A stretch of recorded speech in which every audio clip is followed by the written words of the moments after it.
মুন্সিগঞ্জের শ্রীনগরের সাবেক প্রধানমন্ত্রী দোভাষীর পরিচয় বাড়ি দখলের পায়তারার প্রতিবাদে মানববন্ধন।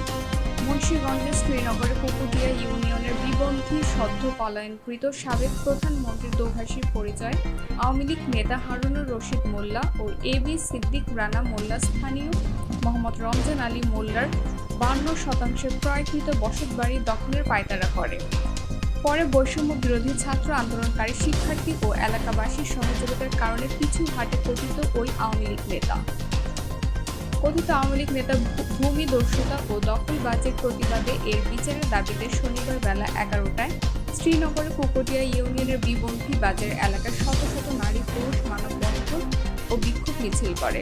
এ সময় বক্তব্য রাখেন ভুক্তভোগী রমজান আলী, স্থানীয় সংরক্ষিত মহিলা মেম্বার রেখা আক্তার, জয়নাল আবেদিন মোল্লা, মারফত আলী মোল্লা, শহীদ শেখ জয়নাল আবেদিন দেওয়ান, ইউসুফ শেখ সহ আরও অনেকে।